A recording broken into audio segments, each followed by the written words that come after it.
Praise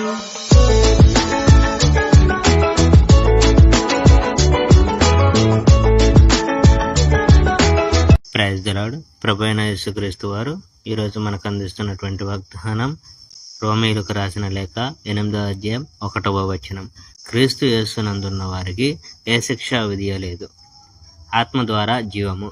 అందువల్ల ప్రస్తుతం యేసుక్రీస్తులో ఐక్యత పొంది జీవిస్తున్న వాళ్లకు దేవుడు శిక్ష విధించాడు.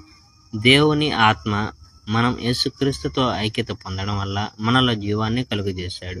ఆ ఆత్మ యొక్క నియమం మన పాపానికి మరణానికి చెందిన నియమం నుండి నాకు విముక్తి కలిగించింది. ధర్మశాస్త్రం అన్నీ చేయలేకపోయింది.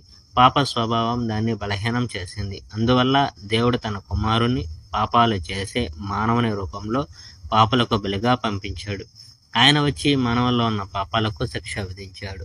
ధర్మశాస్త్రం ఆదేశించిన నీతి కార్యాలు మన ద్వారా జరగాలని ఆయన ఉద్దేశం. మనము పాప స్వభావంతో జీవించడం లేదు, పరిశుద్ధాత్మ చెప్పినట్లు జీవిస్తున్నాము. ప్రాపంచికంగా జీవించే వాళ్ళ మనస్సు ప్రాపంచిక విషయాలకు లోనై ఉంటుంది. కానీ దేవుని ఆత్మ చెప్పినట్లు జీవించే వాళ్ళ మనస్సు ఆ ఆత్మకు సంబంధించిన విషయాలకు లోనై ఉంటుంది. ప్రాపంచిక విషయాలకు లోనవడం వల్ల మరణం సంభవిస్తుంది, కానీ పరిశుద్ధాత్మకు లోనవడం వల్ల జీవం, శాంతం లభిస్తాయి. ఎందుకంటే ప్రాపంచిక విషయాలకు లోనైన వాని మనస్సు దేవుణ్ణి ద్వేషిస్తుంది. అలాంటి మనస్సు దేవుని ధర్మశాస్త్రానికి ఆధీనమై ఉండజాలదు. ప్రాపంచికంగా జీవించే వాళ్ళు దేవుని మెప్పు పొందలేరు. దేవుని ఆత్మ మీలో నిజంగా నివసిస్తున్నట్లయితే మీరు ఈ లోక సంబంధంగా జీవించడం లేదన్నమాట. అంటే మీరు ఆత్మీయంగా జీవిస్తున్నారన్నమాట.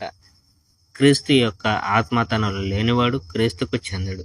ఒకవేళ క్రీస్తు మీలో జీవిస్తున్నట్లయితే పాపం కారణంగా మీ శరీరం చనిపోయినా మీలో ఉన్న దేవుడు మిమ్మల్ని నీతిమంతులుగా చేశాడు కనుక ఆయన ఆత్మ మీకు జీవాన్నిస్తాడు. Praise the Lord. May God bless our India.